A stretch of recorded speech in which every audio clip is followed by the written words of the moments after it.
주 음성 외에는 기쁨이 없다고 찬양했습니다. 아멘.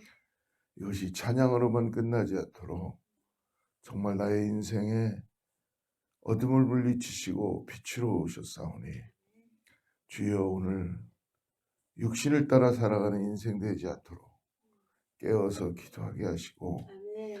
내 생각대로 아버지 계획하고 나아가는 것이 아니라 아버지 주님 뜻 앞에 묻고 순종하고 나아가기를 원합니다.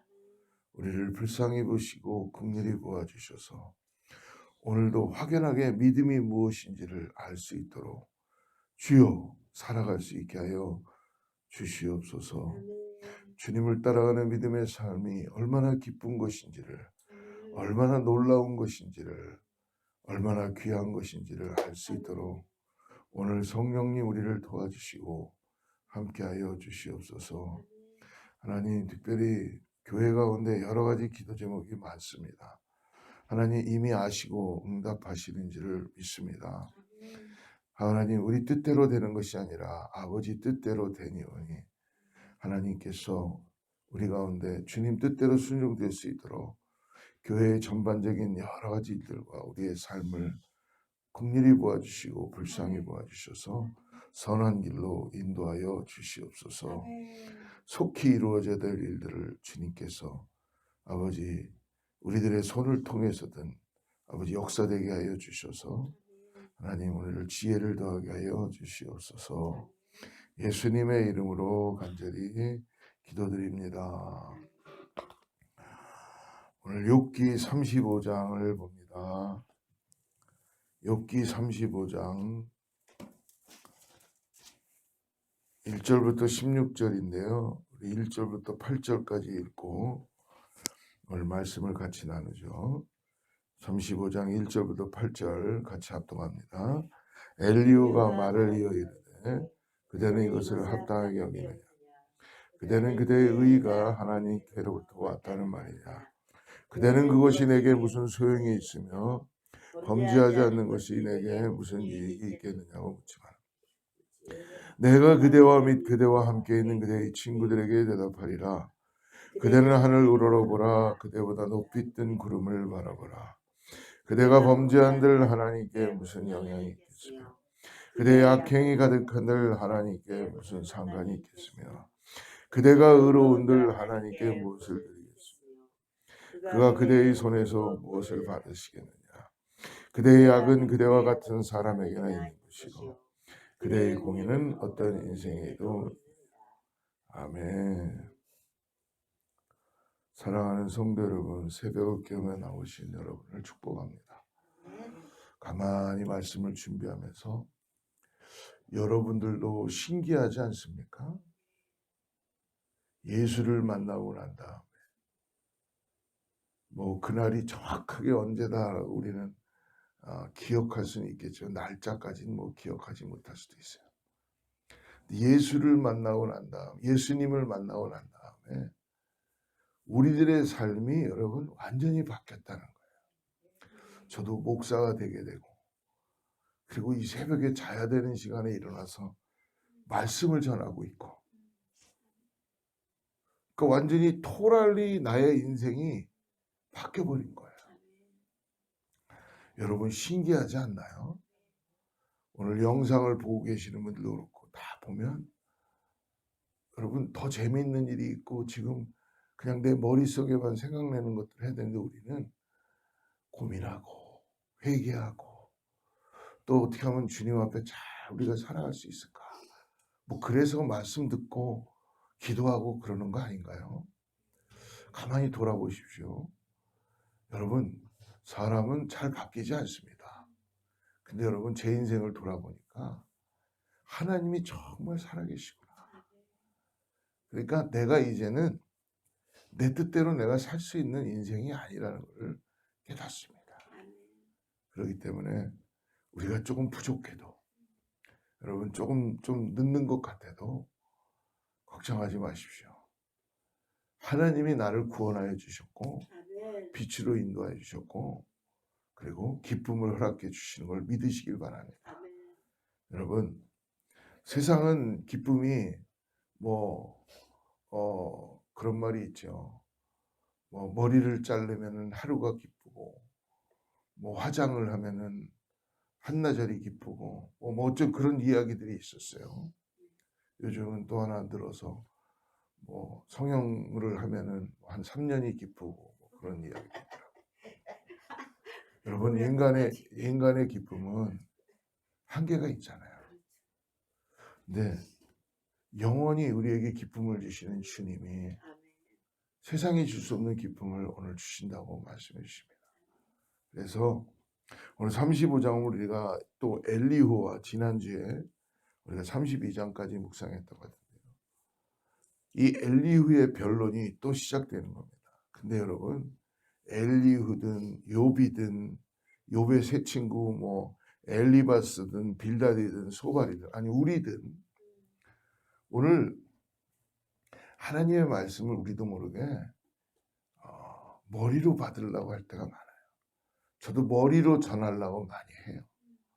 그런데 이것은 진정한 하나님과의 그 연합과 하나님과의 교통과 하나님이 우리와 함께 우리의 임마누엘 하신다는 것을 우리가 경험할 수 없습니다. 그래서 항상 우리는 내 안에 그리스도가 함께 하신다는 믿음으로 오늘도 하루를 시작하시기를 축복합니다. 계속해서 35장에서 엘리후가 욥을 질책하는 것처럼 보여요. 그래서 욥은 정직함에도 불구하고 하나님께 징계를 받음에 대한 억울함을 호소했었어요. 그래서 당연히 그렇죠.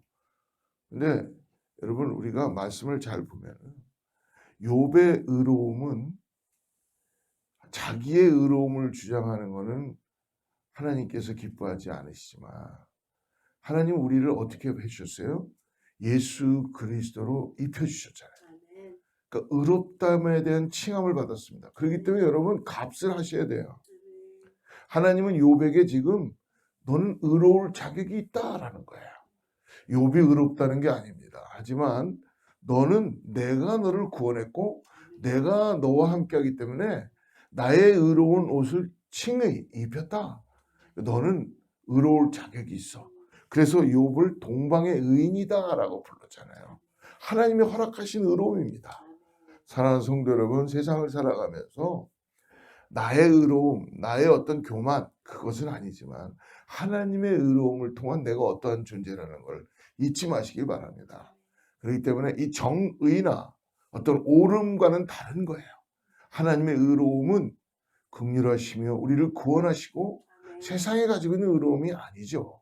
오늘 그러므로 욥은 정직함에도 불구하고 하나님께 죽도록 충성해서 얻은 것이 없다는 푸념 또한 인간에게 하는 걸 볼 수 있습니다. 오늘 말씀 보니까 엘리후의 말을 통해서 욥이 하나님을 섬기는 것의 유익이 무엇인가 라고 고민하는 거예요.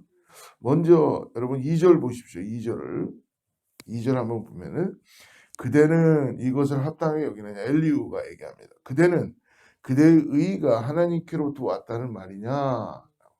3절 그대는 그것이 내게 무슨 소용이 있으며 범죄하지 않는 것이 내게 무슨 유익이 있겠느냐고 묻지만은, 그러니까 어떻게 보면 엘리후가 맞는 말을 하는 것 같아요. 그러나 하나님께서는 욥에게 너가 내가 가지고 있는 의로움을 그렇게 행하고 살아가라라고 말씀해 주셨죠. 그러므로 욥은 어떻게 보면 자기의 의로움이 아니라 하나님에 대한 의로움을 통해서 지금 나아가고 있다는 것입니다. 근데 어떻게 보면 우리가 가끔씩 저 자신도 보면은 실수하는 부분이 이런 거예요. 왜냐하면 은혜를 만땅으로 받았다. 만땅이 좀 표현이 그런가요? 우리 뭐 쉽잖아요, 그 표현이. 만땅으로. 그럼 사람이 갑자기 틀려져요. 막. 근데 여러분 이것을 우리가 잘 해석해야 되는 게 은혜는 하나님으로부터 오는 겁니다. 그렇기 때문에 우리가 감정적으로 막 은혜 받았다 보다는 하나님으로부터 오는 거니까 하나님의 형상을 닮은 우리 모습이 회복돼야 되겠죠. 그리고 더 예수 그리스도를 닮아가는 모습이 있어야 되겠죠. 근데 제 자신을 가끔 보면은 성도님들을 대할 때나 또 다른 사람들을 대할 때, 또 어떻게 보면 누가 잘못한 거를 이렇게 저도 모르게 지적하고 그걸 이야기할 때, 또는 정치를 보면서 경제를 보면서 마음에 안 드는 게 너무 많아요. 그럼 막 거기에 대고 내 옳음을 주장하기 시작해요. 그리고 막 거기에다가 정죄도 하게 되고. 우리 성도님들은 그런 분들 한 분도 없는 게 너무나 감사해요. 전화로도 안 해요, 절대로. 그죠? 우리 교회는 주로 이제 여성분들이 많으신데, 참 정말 그래도 말씀들도 말도 잘 많이 안 하시고, 예. 그리고 꼭 필요한 말만 하고, 예. 너무 좋아요. 귀해요. 근데 저는 가끔 보면 그런 실수를 많이 한다는 것입니다. 근데 제가 가만히 제 자신을 돌아보니까 저녁에 잠자리에 이렇게 들어가 보면요, 주님께서 가르쳐 주세요. 네가 오늘 했던 말들, 네가 오늘 전했던 말들, 네가 오늘 남을 정죄하고, 그게 내가 옳다고 했던 거죠. 막 내가 옳다고 하고. 생각조차도 여러분 얼마나 그 생각으로 그렇게 하는 게 더 무섭지 않습니까? 근데 나는 언제나 하나님이 되어서 나도 모르게 정죄하고 판단하고 비판하는 나의 모습이 있다는 것을 깨닫게 되었습니다. 사랑하는 성도 여러분, 아무리 내가 의롭다고 해도 하나님보다 더 의로울 수 없다는 것을 우리 잊지 말아야 합니다. 그러므로 특히 다른 사람을 또는 정치나 모든 면에서 비판하고 정죄할 때는 하나님이 나에게 주신 의로움을 통해서 여러분 긍휼한 마음을 갖고 그렇게 우리가 비판도 하게 되고 하나님의 의로움을 나타내야 될 줄을 믿습니다. 사랑하는 성도, 두 번째로 오늘 말씀에서 배우는 것은 하나님의 절대 주권은 흔들리지 않는다는 거예요. 여러분, 인간의 어떠함 때문에 하나님의 절대 주권이 주어진다고 혹시 생각하나요? 저도 그런 생각 많이 했어요. 내가 막 이렇게 노력하면 하나님의 절대 주권이 주어지겠다. 우리의 착각이었어요. 6절을 보십시오. 6절. 그대가 범죄한들 하나님께 무슨 영향이 있겠으며 그대의 악행이 가득한들 하나님께 무슨 상관이 있겠으며. 이 말씀 우리가 잘 해석해야 되는 게 하나님 우리를 돌보지 않는다는 거예요. 하나님 우리를 케어하지 않으신다는 게 아니에요. 하나님 우리의 상태에 대해서 관심을 갖지 않으신다는 말씀이 아니라 하나님은 하나님이시라는 거죠. 여러분, 오늘 설교 초두에 말씀 제가 변할 수 있는 것, 감히 오늘 하나님의 말씀을 전할 수 있는 것조차도 저는 이게요 너무 지금 말도 안 되는 소리라고 생각해요. 우리 목사님들 막 강단에서 막 설교하고 뭐 그러는데요. 모르겠어요. 뭐 하나님의 말씀이니까. 근데 하나님을 우리가 어떻게 다 보여드릴 수 있나요? 그렇기 때문에 우리는 가장 중요한 건 뭐예요? 머리로 하나님을 알아가는 것보다 아까도 말씀드렸죠. 오늘 하루 나에게 함께 하신 하나님을 가슴으로 내 심령으로 믿음으로 고백해야 될 줄을 믿습니다. 이게 참된 신앙이에요. 그렇기 때문에 오늘 7절을 또 보십시오. 그대가 의로운들 하나님께 무엇을 드리겠으며 그이가 그대의 손에서 무엇을 받으시겠느냐. 그러니까 하나님은 나의 어떠함 때문에 하나님이 변하는 게 아니라 절대 주권이 있으신데요. 하나님은 그래서 모세가 하나님의 그 이름을 내가 누구라고 해야 됩니까? 그럴 때 하나님 뭐라 그랬어요? 나는 스스로 있는 자다. 스스로 존재. 아무도 하나님을 뭐라고 표현할 수가 없다는 거예요. 하나님은 스스로 존재하시는 거룩하신 하나님이십니다. 그래서 인간의 죄로 하나님을 어찌할 수가 없으며 또 인간의 의로움으로 하나님이 인간의 의로움으로 하나님께 무엇을 해드릴 수 있다라는 것은 없다는 것입니다. 그러므로 하나님은 나의 죄악이나 의로움에 하나님의 절대 주권을 바꾸시는 분은 아니십니다. maybe 딱 한 번 바꾸신 건 아니죠. 하나님의 계획이셨죠. 그건 뭐냐면 하나님은 친히 우리를 구원하시기 위해서 예수 그리스도를 보내셨잖아요. 하나님은 그것을 포기하신 거예요. 그러므로 우리의 죄를 사하시기 위해서. 사랑하는 성도 여러분, 그러므로 절대 주권자이신 그분을 오늘도 여러분 머리로 만나지 마시고, 근데 한편으로는 머리로라도 만나고 노력한다는 건 대단한 겁니다. 진짜 내가 가만히 생각해 보면. 우리 성도님들은 다 가슴으로 만나게 될 줄을 믿습니다. 그래서 이렇게 하나님에 대해서 같이 말씀을 오늘 같이 읽고 나누는 것을 듣는 우리에게 성령이 역사해 주셔서, 그래도 이렇게 듣는다는 것 자체도 여러분 하나님의 은혜인 줄을 믿습니다. 어떻게 이 모래알 같은 인생 중에 이렇게 하나님의 말씀 욥기 특히 35장을 같이 나누면서 오늘 여기에서 하나님이 나에게 무엇이라고 말씀하는가를 생각한다는 것은 굉장한 은혜인 줄 믿습니다. 오늘 마지막으로 세 번째로 말씀에서 35장에서 배우는 것은 고난당하는 자가 기도 응답을 받지 못하는 경우도 있다라고 말씀합니다. 10절 보세요. 어떠한 때 기도 응답이 안 되는가? 나를 지으신 하나님은 어디 계시냐고 하며 밤에 노래를 주시는 자가 어디 계시냐고 말하는 자가 없구나.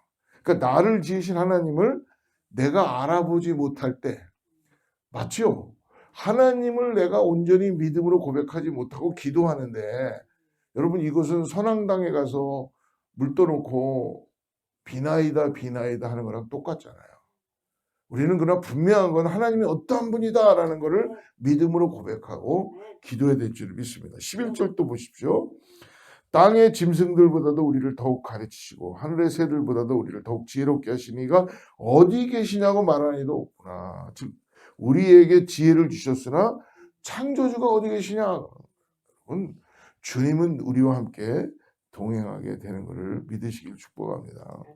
그러니까 다시 말하면 믿음이 없으면 기도 응답을 받기가 쉽지 않다는 것이죠. 그래서 히브리서 11장 6절에서 이렇게 얘기합니다. 믿음이 없이는 하나님을 기쁘시게 하지 못하나니 하나님께 나아가는 자는 반드시 그가 계신 것과 또한 그가 자기를 찾는 자들에게 상 주시는 이심을 믿어야 할지니라. 아멘. 주님 앞에 나아갈 때 그러므로 우리를 구원하신 예수 그리스도의 보혈을 힘입어 믿음으로 나아가야 되는 것입니다. 12절도 보십시오. 그들이 악인의 교만으로 말미암아 거기에서 부르짖으나 대답하는 자가 없으므로, 즉 악인의 교만을 위하여 거기서 부르짖는다. 즉 죄 때문에 기도 응답이 안 된다는 것입니다. 그러니까 하나님께 기도할 때에 먼저 우리가 오늘 엘리후와 욥의 관계 속에서 계속 욥을 통해서 하나님이 주시는 게 우리들에게 뭐예요?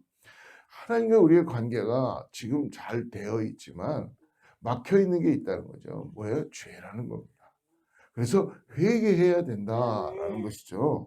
그러니까 항상 교만 때문에 부르짖어도 또한 죄 때문에 응답이 없게 된다 말씀합니다. 그리고 13절도 보십시오. 헛된 것은 하나님이 결코 듣지 아니하시며 전능자가 돌아보지 않으십니다. 즉 뭐예요? 헛되이 부르짖는, 즉 잘못 구하는 거죠. 잘못 구하는 거. 기도의 응답이 안 된다는 말씀입니다. 예를 들어서 내 자녀가 지금 서울대학교 가려고 지금 열심히 공부를 했어요. 그래서 오늘 수능 시험을 하버드 대학 가려고 이제 수능 그 테스트를 하러 가는데, 다른 A라는 다른 집사님 아들은 공부를 뒷방 안 해요. 맨날 놀고. 근데 이 테스트 보기 전날 두 분이 와서 기도를 하는데, 한 분은 우리 아들이 공부는 안 했지만 꼭 붙게 해주세요. 하나님 앞에 기도합니다. 그런데 또 열심히 공부한 아들을 가지고 있는 B라는 집사님이 오셔서 하나님 우리 아들이 겸손한 마음을 가지고 공부한 대로 하나님 꼭 잊어먹지 않고 기억나게 해서 시험을 잘 통과하게 해주세요. 그럼 하나님이 정원을 딱 뽑는데, 그러면 한 사람은 떨어뜨리고 한 사람은 붙여야 되잖아요. 하나님 그런 분입니까? 여러분, 하나님 내가 열심히 노력하지 않고 살아가는데 하나님이 그냥 네가 열심히 노력하지 않았지만 그래도 내가 너의 기도를 들어줘서 네 아들을 합격시켜 줄게. 그런 하나님 아니십니다. 우리 하나님은 우리의 기도를 들을 때 우리가 열심히 잘 살고 준비하고 하는 모든 기본이 이유가 나를 지으신 하나님이 계시기 때문에, 그렇기 때문에 우리 아들이 하버드를 들어가든 안 들어가든 하나님을 높이는 그런 삶을 살아가게 해주세요. 그럼 하나님 그 아들이 그런 자세를 가지고 가면 저는 하버드에 들어갈 거라고 믿습니다. 하버드의 대학에 들어가는 이유가 뭡니까? 하나님의 영광을 위해서 들어가는 거죠. 궁극적인 이유는 그거죠. 그렇기 때문에 여러분, 우리가 결코 오늘 헛된 것은 하나님이 결코 듣지 아니하시며 전능자가 돌아보지 아니하신다라는 걸 명심하시고 정욕으로 쓰려고 잘못 구하는 것 여러분 구하지 말아야 됩니다. 결론입니다. 16절 우리 같이 읽어보죠. 시작. 욥이 헛되이 입을 열어 지식 없는 말을 많이 하는구나. 이 말은 엘리후가 조금 어떻게 보면 또 심하게 얘기하는 거예요. 그죠? 욥이 헛되이 입을 열어 지식 없는 말을 했다라고 엘리후가 마치 꾸짖는 듯합니다. 여러분 따지고 보면 엘리후도 욥의 세 친구와 별로 다르지 않은 논리를 가지고 지금 욥을 정죄하고 비판하고 하고 있다는 거예요. 사랑하는 성도 여러분, 오늘 내 논리를 옹호하려고 여러분 혹시 상대방에게 뭔가 하나님의 이름을 팔아서 사용하지 않길 바랍니다. 그러니까 제가 말씀드렸죠. 누가 나에게 막 이 얘기를 하는데 내 마음이 괜히 기분이 나빠. 그러면 그 사람은 분명히 지금요. 하나님의 이름을 팔아서 자기의 옳음을 주장하고 있는 거예요. 나를 쓰레기통으로 생각하고 계속 쓰레기를 스탑을 시키셔야 돼요. 혹시 전화로 그런 게 있다면 전화를 끊으셔야 돼요. 그리고 그분 입에는 하나님 지입하게 해주세요. 자꾸를 이렇게 채우기 위해서 기도해야 될 줄 믿습니다. 사랑하는 성도 여러분, 하나님의 이름으로 형제자매를 교만한 죄인으로 몰아붙이거나 혹시 정죄하지는 않습니까? 혹시 마음으로 그러진 않습니까? 더 무서운 거예요. 오늘도 그러므로 나와 함께 하신 하나님을 머리로 인식하지 말고 머리로 따라가지 말고 먼저 내 심령으로 마음으로 고백하고 그리고 내 말이 묵상이 되게 하여 주셔서 오늘도 하나님과 함께 살아가는 믿음의 삶이 되기를 축복합니다. 오늘 하나님과 함께 살아가는 예수 그리스도와 함께 동행하는 삶은 여러분 억울할 필요도 없어요. 후회할 필요도 없는 삶입니다. 왜? 우리는 다 가졌기 때문에. 나를 벌써 구원하여 주시고 어둠에서 빛으로 인도해 주시며 내가 주님의 이름을 부르기만 해도 오늘 나와 함께 동행하여 주시는 주님께서 나를 일으키시고 함께 해주시를 믿습니다. 오늘 육으로 사지 마시고 영으로 사는 우리 모두가 되길 축복합니다. 기도합니다. 하나님 아버지 감사합니다. 오늘 엘리후의 말을 통하여 또한 우리들의 모습을 좀 봅니다. 비판하고 정죄할 때 내가 언제나 하나님의 위치에 있음을 회개합니다. 비판하거나 정죄하지 않도록 성령님 우리를 다스려 주옵소서. 주님 우리에게 찾아와 주시고 나를 구원하신 것이 너무나 감사합니다. 주님 그것만이 나에게 전부이며 오늘 주님으로 인하여서 오늘 주님을 더욱더 알아가기를 원합니다. 주여 오늘 동행하여 주셔서 사랑하는 성도님들의 삶 가운데 모든 주권은 오직 주님께 있음을 고백하는 귀한 믿음의 삶 되게 하여 주셔서 주여 우리를 새롭게 해주시고 역사하여 주시옵소서. 예수님의 이름으로 간절히 기도드립니다.